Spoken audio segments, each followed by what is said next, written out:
Hi everyone, ಎಲ್ಲರೂ ಹೇಗಿದ್ದೀರಾ? ಎಲ್ಲರೂ ಚೆನ್ನಾಗಿದ್ದೀರಾ ಅಂತ ಅನ್ಕೋತಾ ಇವತ್ತಿನ ವಿಡಿಯೋನ ಮಾಡ್ತಾ ಇದ್ದೀನಿ. ಏನಂದರೆ 15 ಡೇಸ್ ವೆಯ್ಟ್ ಲಾಸ್ ಚಾಲೆಂಜ್ನ ನಾನು ತೊಗೊಳ್ತಿದ್ದೀನಿ ಅಂತ ನಿನ್ನೆ ವಿಡಿಯೋದಲ್ಲೇ ಆಲ್ರೆಡಿ ಹೇಳಿದ್ದೆ. ಅದಕ್ಕೋಸ್ಕರ ಇವತ್ತಿನ ವಿಡಿಯೋದಲ್ಲಿ 15 ಡೇಸ್ ವೆಯ್ಟ್ ಲಾಸ್ ಚಾಲೆಂಜ್ನ ಫಸ್ಟ್ ಡೇ ಮಾಡ್ತಾ ಇದ್ದೀನಿ. ನನ್ನ ವೆಯ್ಟ್ ಎಷ್ಟಿದೆ, ಹಾಗೆಯೇ 15 ಡೇಸ್ಗೆ ಎಷ್ಟು ಕಡಿಮೆ ಮಾಡ್ಕೋಬೋದು, ಹಾಗೆಯೇ ವೆಯ್ಟ್ ಲಾಸ್ ಮಾಡ್ಕೊಳ್ಳೋಕ್ಕೆ ಫುಡ್ ಯಾವ್ಯಾವ ರೀತಿ ಇರಬೇಕು ಅನ್ನೋದನ್ನು ಪ್ರತಿಯೊಂದು ನಾನು ಡೈಲಿ ರೆಸಿಪೀಸು, ಲೈಫ್ ಸ್ಟೈಲ್ನ ನಾನು ಇದರಲ್ಲಿ ತಿಳಿಸ್ತಾ ಬರ್ತೀನಿ. ಡೈಲಿ ವಿಡಿಯೋದಲ್ಲೂ ಕೂಡ ಪ್ರತಿಯೊಂದು ಬೆಳಗ್ಗೆ ತಿಂಡಿ, ಮಧ್ಯಾಹ್ನದ ಊಟ, ರಾತ್ರಿ ಲಂಚು ಮೂರನ್ನೂ ಕೂಡ ನಾನು ಅಪ್ಲೋಡ್ ಮಾಡ್ತಾ ಇದ್ದೀನಿ. ಅಪ್ಲೋಡ್ ಮಾಡ್ಕೊಂಡು ಬರ್ತೀನಿ, ಯಾವುದನ್ನು ಮಿಸ್ ಮಾಡಲ್ಲ. ಹಾಗೆಯೇ ಮಾರ್ಕೆಟಲ್ಲಿ ತುಂಬಾ ಇಂಪಾರ್ಟೆಂಟ್ ವಿಚಾರನ ನಾನು ಶೇರ್ ಮಾಡ್ತಾ ಇದ್ದೀನಿ. ಮಾರ್ಕೆಟಲ್ಲಿ ತುಂಬಾ ಸ್ಲಿಮ್ ಪೌಡರ್ ಹಗರಣ ಆಗ್ತಿದೆ. ಯಾವುದೋ ಒಂದು ಮಿಕ್ಸ್ ಪೌಡರ್ ಅಂತ ಕುಡಿತಾರೆ, ಸ್ವಲ್ಪ ಡ್ರೈ ಫ್ರೂಟ್ಸ್ ಎಲ್ಲ ಆ್ಯಡ್ ಮಾಡಿರ್ತಾರೆ ಅಷ್ಟೇ, ಬೇರೆ ಏನೂ ಇರಲ್ಲ. ಅದಕ್ಕೋಸ್ಕರನೇ ನಾವು 1,500-2,000ವರೆಗೂ ಆ ಪೌಡ್ರು ಕೊಟ್ಟು ತೊಗೋತೀವಿ. ಈ ಪೌಡ್ರು ಕುಡಿಯೋದ್ರಿಂದ ಏನಾದ್ರು ಪ್ರಾಬ್ಲಮ್ಮಾ? ಇಲ್ಲ. ಪೌಡ್ರು ಕುಡಿಯೋದ್ರಿಂದ ಯಾವ ರೀತಿ ಪ್ರಾಬ್ಲಮ್ ಇರಲ್ಲ, ಜೀವಕ್ಕೆ ಅಂತ ಹಾನಿ ಏನಿರಲ್ಲ.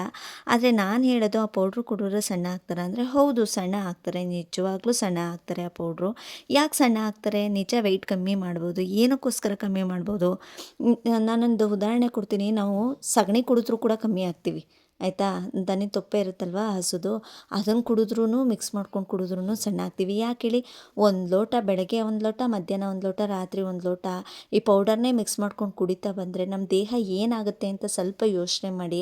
ಈ ಪೌಡರಲ್ಲಿ ಏನಿರುತ್ತೆ? ಸ್ವಲ್ಪ ಡ್ರೈ ಫ್ರೂಟ್ಸ್ ಆ್ಯಡ್ ಮಾಡಿರ್ತಾರೆ ಅಷ್ಟೇ, ಬೇರೆ ಏನೂ ಇರಲ್ಲ. ಈಗ ನಮ್ಮ ಬಾಡಿಗೆ ಬೇಕಾಗಿರೋಂತಹ ಕ್ಯಾಲರೀಸ್ನ ಜಾಸ್ತಿ ತೊಗೊಳ್ಳಲ್ಲ, ಅದೊಂದು ಲೋಟದಲ್ಲೇ ಫಿನಿಷ್ ಮಾಡ್ತೀವಲ್ವ, ಅದಕ್ಕೋಸ್ಕರ ವೆಯ್ಟ್ ಲಾಸ್ ಆಗುತ್ತೆ ಹೊರತು ಬೇರೆ ಯಾವ ರೀಸನೂ ಇಲ್ಲ. ಇದೇ ಥರ ಈ ಪೌಡರ್ನೇ ಲೈಫ್ ಲಾಂಗ್ ತೊಗೊಂಡು ಬರೀ ಬೇರೆ ಏನು ತಿನ್ನಲ್ಲ, ಒಂದು ಸಲಾಡ್ಸ್ ಯಾವುದೂ ಇಲ್ಲ, ಫ್ರೂಟ್ಸ್ ಯಾವುದೂ ಇಲ್ಲ, ಒಂದು ರೈಸ್ ತಿನ್ನಲ್ಲ, ರಾಗಿ ತಿನ್ನಲ್ಲ, ಚಪಾತಿ ತಿನ್ನಲ್ಲ, ಏನೂ ತಿನ್ನಲ್ಲ, ಒಂದು ಲೋಟ ಅದೊಂದು ಪೌಡರೋ ಅಥವಾ ಗಂಜಿನೋ ಕುಡಿದು ಬಿಟ್ರೆ ಮುಗ್ದೋಯ್ತು ಅಂತ ಅನ್ಕೋತೀರಾ. ಆ ಥರ ತಪ್ಪು ಪ್ಲೀಸ್ ಯಾರೂ ಮಾಡಬೇಡಿ. ಇದ್ರ ಮುಂದೆ ನಿಜವಾಗ್ಲೂ ಲೈಫಲ್ಲಿ ಮುಂದೆ ಮುಂದೆ ಹೋಗ್ತಾ ಹೋಗ್ತಾ ಹೊಗೆ ಹಾಕಿಸ್ಕೋಬೇಕಾಗುತ್ತೆ ನಾವು ಅಷ್ಟೇ. ಈ ಥರ ಪೌಡರ್ಗಳನ್ನ ಯೂಸ್ ಮಾಡೋಕ್ಕೆ ಹೋಗ್ಬಿಡಿ. ಆದಷ್ಟು ಮನೆ ಊಟನೇ ಮಾಡಿ. ಮನೆಯೇ ಊಟ ಮಾಡಿರಿ, ಏನೂ ಆಗಲ್ಲ.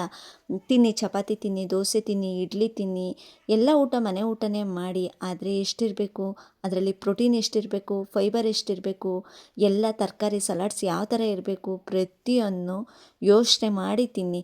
ಈ ಪೌಡರ್ಗಳಿದೆ, ಆ ಪೌಡರ್ಗಳಲ್ಲಿ ಯಾವುದೇ ರೀತಿ ಪ್ರೋಟೀನ್ ಇರಲ್ಲ, ಸ್ವಲ್ಪ ಇರುತ್ತೆ. ಆ ಪ್ರೋಟೀನ್ ಅಂತೂ ನಮ್ಮ ದೇಹಕ್ಕೆ ಸಾಕಾಗಲ್ಲ.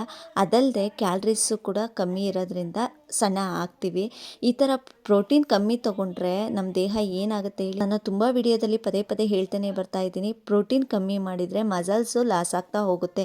ನಮ್ಮ ದೇಹದಲ್ಲಿ ಮಸಲ್ಸೇ ಇಲ್ಲ ಅಂದರೆ, ಕಮ್ಮಿ ಆಗ್ತಾ ಹೋದರೆ ನಿಜವಾಗ್ಲೂ ತುಂಬಾ ಕಷ್ಟ ಆಗುತ್ತೆ.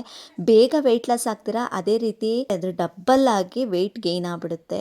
ಮಸಲ್ಸ್ ಇಂಪಾರ್ಟೆಂಟು, ಅದಕ್ಕೋಸ್ಕರ ಆದಷ್ಟು ಪ್ರೋಟೀನ್ನ ಯೂಸ್ ಮಾಡಿ, ಪ್ರೋಟೀನ್ ಅಂಶನ ಯೂಸ್ ಮಾಡಿ. ಮೊಳಕೆ ಕಾಳು ತಿನ್ನೋದು, ಎಗ್ ತಿನ್ನೋದು, ಚಿಕನ್ ತಿನ್ನೋದು, ಪನ್ನೀರ್ ತಿನ್ನೋದು, ಮೊಸರು ತಿನ್ನೋದು, ಪ್ರೋಟೀನ್ ಕಾಳುಗಳಲ್ಲೇ ಸಾಮಾನ್ಯವಾಗಿ ಸಿಕ್ಬಿಡುತ್ತೆ. ಏನಕ್ಕೋಸ್ಕರ ಪೌಡರ್ ಕುಡಿತಿದ್ದೀರಾ ಅಂತ ನನಗೆ ಗೊತ್ತಾಗ್ತಾ ಇಲ್ಲ. ಹಾಗೆಯೇ ಯಾರೆಲ್ಲ ಈ ವಿಡಿಯೋಸ್ನ ನೋಡ್ತಾ ಇದ್ದೀರಾ, ನನ್ನ ಚಾನಲ್ನ ಯಾರು ನೋಡ್ತಾ ಇದ್ದೀರಾ, ಪ್ಲೀಸ್ ನನ್ನ ಚಾನಲ್ನ ಸಬ್ಸ್ಕ್ರೈಬ್ ಮಾಡ್ಕೊಳ್ಳಿ ಅಂತ ಹೇಳ್ತೀನಿ. ಹಾಗೆಯೇ ನಿಮಗೆ ಈ ವಿಡಿಯೋ ಇಷ್ಟ ಆಗ್ತಿದ್ರೆ, ನನ್ನ ವಿಡಿಯೋಸ್ ನಿಮಗೆ ತುಂಬಾ ಇಷ್ಟ ಆಗ್ತಿದೆ ಅಂದರೆ ಒಂದು ಲೈಕ್ ಮಾಡಿ. ಏನೇ ಪ್ರಾಬ್ಲಮ್ ಇದ್ದರೂ, ಏನಾದರೂ ಡೌಟ್ಸ್ ಇದ್ದರೆ ನನಗೆ ಕಮೆಂಟ್ ಮೂಲಕ ತಿಳಿಸಿ ಅಂತ ಹೇಳ್ತಾ, ಹಾಗೆಯೇ ಇವತ್ತು ಮಾರ್ನಿಂಗ್ ಮಾಮೂಲಿ ಯಥಾ ಪ್ರಕಾರ 5:30ಗೆಲ್ಲ ಎದ್ದಾಯಿತು. ಎದ್ಮೇಲೆ ಒಂದು ಲೋಟ ಬಿಸಿನೀರಂತೂ ಇರುತ್ತೆ. ಅದಾದಮೇಲೆ ಇವತ್ತು ಬೂದ್ ಕುಂಬಳಕಾಯಿ ಜ್ಯೂಸನ್ನ ಮಾಡ್ತಾಯಿದ್ದೀನಿ.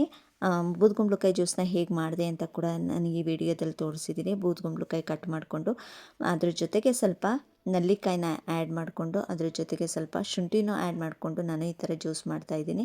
ಈ ಥರ ಜ್ಯೂಸ್ನೂ ಮಾಡ್ಕೊಂಡು ಕುಡಿಬೋದು. ಇಲ್ಲಾಂದರೆ ಬರೀ ಬೂದ್ಗುಂಬಳಕಾಯಿ ಹಾಕ್ಕೊಂಡು ಸ್ವಲ್ಪ ಪುದೀನ ಹಾಕ್ಕೊಂಡು, ಸಾಲ್ಟ್ ಹಾಕೋತೀನಿ ಅನ್ನೋರು ಸಾಲ್ಟ್ ಹಾಕೋಬೋದು, ಬೇಡ ಅನ್ನೋರು ರುಚಿ ಚೆನ್ನಾಗಿರಲ್ಲ ಬೇಡ ಅನ್ನೋರು ಬೇಡ, ಸಾಲ್ಟ್ ಇದ್ದರೆ ರುಚಿ ಚೆನ್ನಾಗುತ್ತೆ ಅನ್ನೋರು ಸಾಲ್ಟ್ ಹಾಕ್ಕೊಂಡು ಕುಡೀರಿ. ನಾನಿಲ್ಲಿ ನೆಲ್ಲಿಕಾಯಿ ಮಿಕ್ಸ್ ಮಾಡ್ಕೊಂಡಿದ್ದೀನಿ. ಒಬ್ಬೊಬ್ಬರು ಏನು ಮಾಡ್ತಾರೆ ಅಂದರೆ ನಿಂಬೆ ಹಣ್ಣ, ಲೆಮನ್ನ ಆ್ಯಡ್ ಮಾಡ್ಕೋತಾರೆ. ನಾನು ನೆಲ್ಲಿಕಾಯಿನ ಆ್ಯಡ್ ಮಾಡ್ಕೊಂಡಿದ್ದೀನಿ ಅಷ್ಟೇ. ಈ ಥರ ಆ್ಯಡ್ ಮಾಡ್ಕೊಂಡು ಕುಡೀರಿ. ಬೂದ್ಗುಂಬಳಕಾಯಿ ಅಂತೂ ಹೆಲ್ತ್ಗೆ ತುಂಬಾ ಬೆನಿಫಿಟ್ ಇದೆ, ತುಂಬ ಒಳ್ಳೆಯದು. ಅದರಲ್ಲೂ ವೆಯ್ಟ್ ಲಾಸ್ ಮಾಡೋರಿಗಂತೂ ತುಂಬಾ ಬೆಸ್ಟು ಬೂದ್ಗುಂಬಳಕಾಯಿ ಜ್ಯೂಸು ಅಂತ ಹೇಳ್ತೀನಿ. ಇದು ಮಾತ್ರ ಸತ್ಯ. ಬೂದ್ಗುಂಬಳಕಾಯಿ ಜ್ಯೂಸ್ ಕುಡಿಯೋದ್ರಿಂದ ಬೇಗ ನಮ್ಮ ದೇಹದಲ್ಲಿರೋಂತಹ ವೆಯ್ಟು ತುಂಬಾ ಕಮ್ಮಿ ಆಗುತ್ತೆ, ತೂಕ ತುಂಬ ಕಮ್ಮಿ ಆಗುತ್ತೆ. ಅದಲ್ಲದೆ ನಮ್ಮ ದೇಹವನ್ನು ಕ್ಲೀನ್ ಮಾಡುತ್ತೆ ಮತ್ತು ಡಿಟಾಕ್ಸ್ ಮಾಡುತ್ತೆ. ಅದಲ್ಲದೆ ನಮ್ಮಲ್ಲಿರೋಂತಹ ಸ್ಟ್ರೆಸ್ ಲೆವೆಲ್ ಕಮ್ಮಿ ಆಗುತ್ತೆ. ಸ್ಕಿನ್ಗೂ ಕೂಡ ತುಂಬಾ ಒಳ್ಳೆಯದು. ವೆಯ್ಟ್ ಲಾಸ್ಗೆ ಹೇಳೋದೇ ಬೇಕಿಲ್ಲ, 100% ತುಂಬಾ ಒಳ್ಳೆಯದು. ಯಾಕೆಂದರೆ ಇದರಲ್ಲಿ ನೀರಿನ ಅಂಶ ಜಾಸ್ತಿ ಇರೋದ್ರಿಂದ, ಹಾಗೆಯೇ ಫೈಬರ್ ಅಂಶ ಜಾಸ್ತಿ ಇರೋದ್ರಿಂದ ತುಂಬ ಒಳ್ಳೆಯದು ನಮ್ಮ ದೇಹಕ್ಕೆ. ಇದು ಡಿಹೈಡ್ರೇಷನ್ ಆಗೋದನ್ನು, ದೇಹ ಡಿಹೈಡ್ರೇಟ್ ಆಗುತ್ತಲ್ವ ಅದನ್ನು ಕೂಡ ತಪ್ಪಿಸುತ್ತೆ.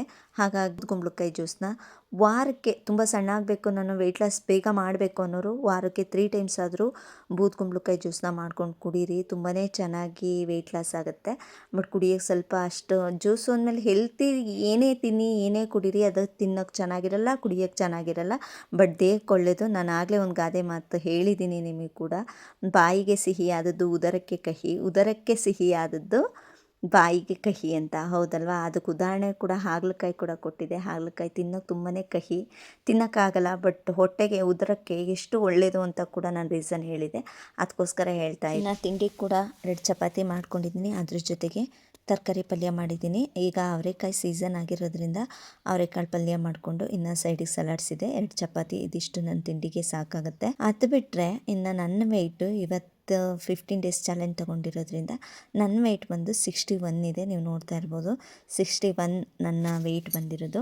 ಲಾಸ್ಟು 60 ಇತ್ತು ಲಾಸ್ಟ್ ಟೈಮು. ಈಗ ಒಂದು 10 ಡೇಸ್ ಹಿಂದೆ ನಾನು ಚೆಕ್ ಮಾಡಿದಾಗ 60 ಇತ್ತು, ಈಗ 61 ಇದೆ. ಅಂದರೆ 1 kg ಜಾಸ್ತಿ ಆಗಿದ್ದೀನಿ. ರೀಸನ್ ಕೂಡ ನಿಮಗೆ ಗೊತ್ತಿರುತ್ತೆ, ಹೇಳಿದೆ ನಾನು. ಊರಿಗೆಲ್ಲ ಹೋಗಿದ್ವಿ, ಅಲ್ಲಿ 3 ಡೇಸ್ ಸ್ಪೆಂಡ್ ಮಾಡಿದ್ವಿ. ಅದಕ್ಕೋಸ್ಕರ ಅಲ್ಲೆಲ್ಲ ಚೆನ್ನಾಗಿ ತಿಂದು ಕಾಫಿ ಟೀ ಅದೆಲ್ಲ ತೊಗೊಂಡು ಸ್ವಲ್ಪ ವೆಯ್ಟ್ ಜಾಸ್ತಿ ಆಗಿದೆ. ಅದಲ್ಲದೆ ಅಲ್ಲಿಗೆ ಬಂದು ಮೈಸೂರಿಗೆ ಬಂದಮೇಲೂ ಕೂಡ ಒಂದೆರಡು ಫಂಕ್ಷನ್ ಕೂಡ ಅಟೆಂಡ್ ಮಾಡಿದ್ವಿ. ಇನ್ನು ಮದುವೆ ಮನೆ ಊಟ, ಫಂಕ್ಷನ್ಸ್ ಊಟ ಅಂದರೆ ಎಷ್ಟು ಕ್ಯಾಲರೀಸ್ ನಮ್ಮ ದೇಹಕ್ಕೆ ಹೋಗುತ್ತೆ ಅನ್ನೋದು ನಿಮಗೂ ಕೂಡ ಗೊತ್ತಿರುತ್ತೆ. ಹಾಗಾಗಿ ಸ್ವಲ್ಪ ವೆಯ್ಟ್ ಗೇನ್ ಆಗಿದೆ. ಮತ್ತೆ ಲೆಸ್ ಮಾಡಿಕೊಂಡು ನಿಧಾನವಾಗಿ ಗ್ರಾಮ್ ಲೆಕ್ಕದಲ್ಲೇ ಲೆಸ್ ಮಾಡಿಕೊಂಡು 15 ಡೇಸ್ಗೆ ಎಷ್ಟು ವೆಯ್ಟ್ನ ಕಮ್ಮಿ ಮಾಡ್ಬೋದು ಅನ್ನೋದನ್ನು ನಾನು ಪ್ರತಿಯೊಂದು ವಿಡಿಯೋದಲ್ಲೂ ಅಪ್ಲೋಡ್ ಮಾಡ್ತಾನೆ ಬರ್ತೀನಿ. ನೀವು ನೋಡ್ಬೋದು. ನಿಮಗೂ ಕೂಡ ಇಂಟ್ರೆಸ್ಟ್ ಇದ್ದರೆ ನೀವು ಇವತ್ತಿಂದನೇ ವೆಯ್ಟ್ ಲಾಸ್ಗೆ ಜಾಯ್ನ್ ಆಗಿ. ಯಾಕಂದರೆ ನಾನು ಈ ಥರ ವೆಯ್ಟ್ ಲಾಸ್ ಮಾಡ್ಕೊಂಬರೋದ್ರಿಂದ ನಿಮಗೂ ಒಂದು ಹೋಪ್ ಇರುತ್ತೆ. ನಿಮಗೂ ಹೌದು ನಾನು ಮಾಡಬೇಕು, ಇವ್ರ ಜೊತೆ ಜಾಯ್ನ್ ಆದರೆ ನನಗೂ ಕೂಡ ಒಂದು ವೆಯ್ಟ್ ಲಾಸ್ ಮಾಡೋಕ್ಕೆ ಮನಸ್ಸು ಬರುತ್ತೆ ಅನ್ನೋರು, ಇಂಟ್ರೆಸ್ಟ್ ಬರುತ್ತೆ ಅನ್ನೋರು ಜಾಯ್ನ್ ಮಾಡ್ಕೋಬೋದು, ಜಾಯ್ನ್ ಆಗ್ಬೋದು. ಈ ಥರ ಈ ರೀತಿ ಮಾಡೋದ್ರಿಂದನಾದರೂ ನಾನು ಸ್ವಲ್ಪ ಸಣ್ಣ ಆಗ್ಬೋದಲ್ವಾ ಅನ್ನೋದು ಒಂದು ರೀಸನ್ ನನಗೆ ಕೂಡ ಇದೆ. ನಾನು ಈ ರೀತಿ ಅಪ್ಲೋಡ್ ಮಾಡೋದು, ನೆಕ್ಸ್ಟ್ ನಿಮಗೆ ನಾನು ರಿಸಲ್ಟ್ ಕೊಡಬೇಕು ಅಂದರೆ ನನ್ನ ವೆಯ್ಟ್ ಕಮ್ಮಿ ಆಗಲೇಬೇಕು. ಹಾಗಾಗಿ ನಾನು ಸ್ವಲ್ಪ ಡಯಟ್ ಮಾಡಬೇಕು, ವಾಕ್ ಮಾಡಬೇಕು, ತಿನ್ನೋದು ಕಂಟ್ರೋಲ್ ಮಾಡಬೇಕು, ಎಲ್ಲ ಮಾಡಲೇಬೇಕಲ್ವ. ಅದಕ್ಕೋಸ್ಕರ ನಾನು ಕೂಡ 15 ಡೇಸ್ ವೆಯ್ಟ್ ಲಾಸ್ ಚಾಲೆಂಜ್ನ ತೊಗೊಂಡಿದ್ದೀನಿ. ನೀವು ಕೂಡ ಜಾಯ್ನ್ ಆಗಿ, ನೀವು ಕೂಡ ತೊಗೊಳ್ಳಿ 15 ಡೇಸ್ನ. ಆರಾಮಾಗಿ ಡೈಲಿ ವಿಡಿಯೋಸ್ ನೋಡಿಕೊಂಡು ಯಾವುದೇ ಹೆಲ್ದಿ ರೆಸಿಪಿ ಏನೇನು ತಿನ್ನಬೇಕು ಪ್ರತಿಯೊಂದು ನಾನು ಹೇಳ್ಕೊಂಡು ಹೋಗ್ತೀನಿ. ಅದೇ ರೀತಿ ನೀವು ಕೂಡ ಫಾಲೋ ಮಾಡಿ ಆರಾಮಾಗಿ ವೆಯ್ಟ್ ಲಾಸ್ನ, ನನ್ನ ಜೊತೆ ನೀವು ಕೂಡ ವೆಯ್ಟ್ ಲಾಸ್ನ ಮಾಡಿ. ಹಾಗೆಯೇ ತುಂಬಾ ಇಂಪಾರ್ಟೆಂಟ್ ವಿಚಾರ ಏನಪ್ಪ ಅಂದರೆ, ಈ ಥರ ಡಯಟ್ ಮಾಡೋದ್ರಿಂದ ಒಬ್ಬೊಬ್ಬರಿಗೆ ಗ್ಯಾಸ್ಟ್ರಿಕ್ ಪ್ರಾಬ್ಲಮ್ ಕಾಣಿಸ್ಕೊಡುತ್ತೆ. ಯಾಕೆ ಆ ಥರ ಕಾಣಿಸ್ಕೊಳ್ಳುತ್ತೆ ಅನ್ನೋದೊಂದು ನಾನು ರೀಸನ್ನ ನಿಮಗೆ ಹೇಳ್ಬಿಡ್ತೀನಿ. ಯಾಕೆ ಅಂದರೆ ಅವರು ಹೊಟ್ಟೆನ ತುಂಬಾ ಖಾಲಿ ಬಿಡ್ತಾರೆ, ಅದಕ್ಕೋಸ್ಕರ ಅವ್ರಿಗೆ ಗ್ಯಾಸ್ಟ್ರಿಕ್ ಪ್ರಾಬ್ಲಮ್ ಕಾಣಿಸ್ಕೊತಾ ಇದೆ. ಆದಷ್ಟು ಊಟ ತಿನ್ನಿ, ಹೊಟ್ಟೆ ತಿನ್ನಿ ಅಂದರೆ ಕಾರ್ಬೋಹೈಡ್ರೇಟ್ ಬರೀ ರೈಸ್ನೇ ತಿನ್ನೋದಲ್ಲ, ಜೊತೆಗೆ ಸಲಾಡ್ಸ್ನ ಇಟ್ಟುಕೊಂಡು ನಾನು ಪ್ರತಿಯೊಂದು ವಿಡಿಯೋದಲ್ಲೂ ಹೇಳ್ತಲೇ ಇದ್ದೀನಿ. ಹೊಟ್ಟೆ ತುಂಬಾ ತಿನ್ನಿ, ಹಂಗಂತ ಕುತ್ಕೆವರಿ ಬರೋ ಹಾಗಲ್ಲ. ಎಷ್ಟು ಅಂತಲೂ ಹೇಳಿದ್ದೀನಿ. ಅರ್ಧ ಹೊಟ್ಟೆ ತುಂಬ ತಿನ್ನಿ, ಇನ್ನು ಅರ್ಧ ಭಾಗ, ಕಾಲು ಭಾಗದಷ್ಟು ಖಾಲಿ ಬಿಡಿ ಅಷ್ಟೇ. ಇನ್ನು ಮಾಮೂಲಿಯಂತೆ ಹೊಟ್ಟೆ ತುಂಬ ಊಟ ಮಾಡಿ, ಆದಷ್ಟು ನೀರು ಕುಡೀರಿ.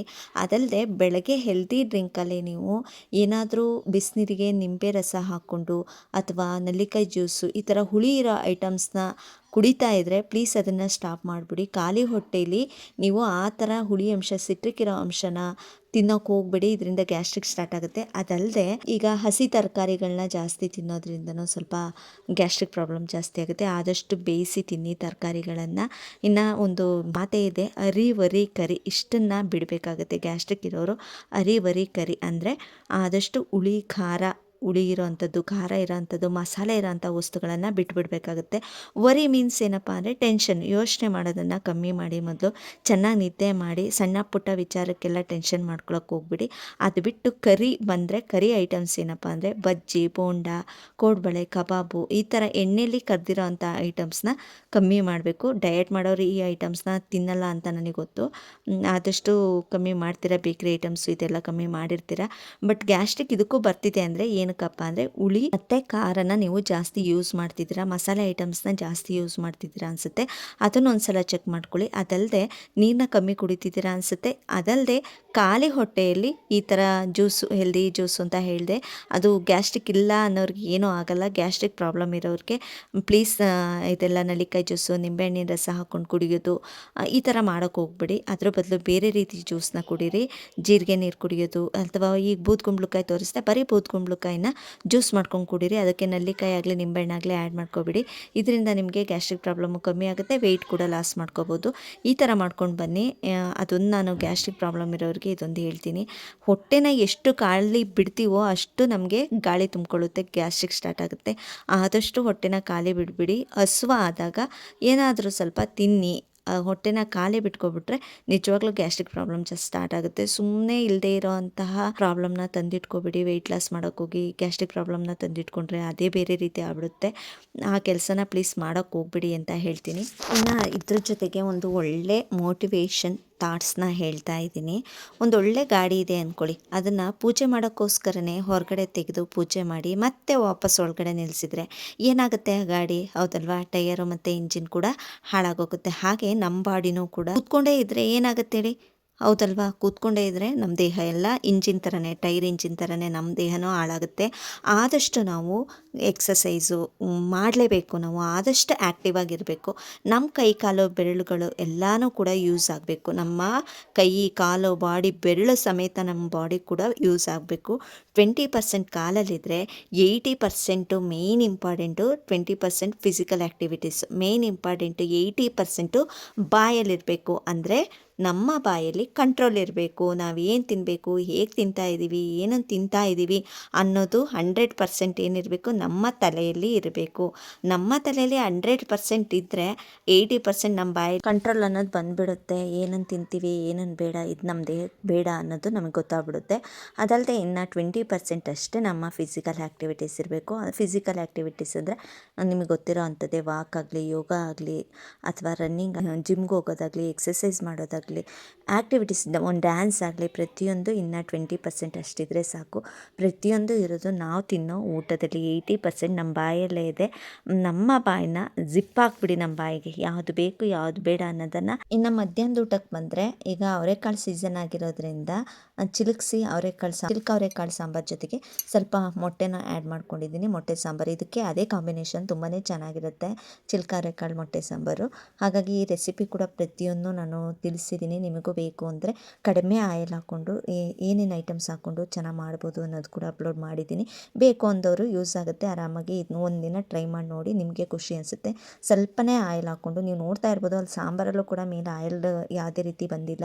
ಅಷ್ಟು ಆಯಿಲ್ನ ಹಾಕ್ಕೊಂಡು ನಾನು ಅಡುಗೆನ ಮಾಡಿದ್ದೀನಿ. ಸಾಂಬಾರು ಕೂಡ ತುಂಬ ಟೇಸ್ಟಾಗಿತ್ತು. ಅದಾದರೆ ಇದ್ರ ಜೊತೆಗೆ ಒಂದು ಮುದ್ದೆ ತೊಗೊಂಡಿದ್ದೀನಿ. ಮುದ್ದೆ ಜೊತೆಗೆ ಸ್ವಲ್ಪ ಸೌತೆಕಾಯಿನ ಆ್ಯಡ್ ಮಾಡಿಕೊಂಡು ನನ್ನ ಮಧ್ಯಾಹ್ನದ ಊಟನ ಮುಗಿಸ್ತಾ ಇದ್ದೀನಿ. ಇದ್ರ ಮೇಲೆ ಕಾಳು, ಮೊಟ್ಟೆ, ಸೌತೆಕಾಯಿ, ಒಂದು ಮುದ್ದೆ, ಇಷ್ಟು ಸಾಕಾಗುತ್ತೆ ನನಗೆ ಊಟಕ್ಕೆ. ನಿಮಗೆ ಸಾಕಾಗಲ್ಲ ಅನ್ನೋರು ಸ್ವಲ್ಪ ಮೊಸರು ಯೂಸ್ ಮಾಡ್ಕೊಳ್ಳಿ. ರೈಸ್ ತೊಗೊಂಡು ಸ್ವಲ್ಪ ಮೊಸರು ಯೂಸ್ ಮಾಡಿ, ಪ್ರೋಟೀನ್ ಇರೋದ್ರಿಂದ ಬೆಸ್ಟ್ ರಿಸಲ್ಟು. ಇನ್ನು ನೈಟ್ ಊಟಕ್ಕೆ ಬಂದರೆ ನಾವು ರೈಸ್ ಆಗಲಿ ಅಥವಾ ಮುದ್ದೆ ಆಗಲಿ ತೊಗೊಳ್ಳಲ್ಲ. ಏಕೆಂದರೆ ನಾನು ಊಟ ಮಾಡೋದೇ 3:30 ಆಗಿಬಿಟ್ಟಿರುತ್ತೆ. 3:30 ಮಕ್ಕಳು ಸ್ಕೂಲಿಂದ ಬರ್ತಾರೆ, ಅಲ್ಲಿಂದ ಕರ್ಕೊಬಂದು ಆಮೇಲೆ ಊಟ ಮಾಡ್ತೀನಿ. ಹಾಗಾಗಿ ನೈಟ್ ಊಟ ನಂಗೆ ಬೇಕಾಗಲ್ಲ. ಸಲಾಡ್ಸ್ನ ತೊಗೋತೀನಿ ಅಷ್ಟೇ. ಬೇಯಿಸಿದಂತಹ ಜೋಳನ ಒಂದು ಬೌಲ್ ತೊಗೊಂಡಿದ್ದೀನಿ, ಒಂದು ಮೊಟ್ಟೆ, ಇನ್ನು ಒಂದು ಅರ್ಧ ಕ್ಯಾರೆಟ್ ತೊಗೊಂಡಿದ್ದೀನಿ, 4 ಪೀಸ್ ಸೌತೆಕಾಯಿ ತೊಗೊಂಡಿದ್ದೀನಿ.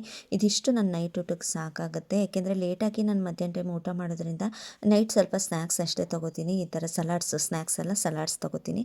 ಇದಿಷ್ಟು ಸಾಕು ನನಗೆ. ಇದಿಷ್ಟು ನನ್ನ ಇವತ್ತಿನ ರುಟೀನ್ ಆಗಿರುತ್ತೆ. ಈ ವಿಡಿಯೋ ನಿಮಗೆ ಇಷ್ಟ ಆದರೆ ಪ್ಲೀಸ್ ನನ್ನ ಚಾನಲ್ನ ಲೈಕ್ ಮಾಡಿ, ಹಾಗೆ ಸಬ್ಸ್ಕ್ರೈಬ್ ಮಾಡಿ. ನೆಕ್ಸ್ಟ್ ವಿಡಿಯೋದಲ್ಲಿ ಸಿಗ್ತೀನಿ. ಅಲ್ಲಿವರೆಗೂ ಎಲ್ರಿಗೂ ಟೇಕ್ ಕೇರ್. ಬಾಯ್ ಬಾಯ್.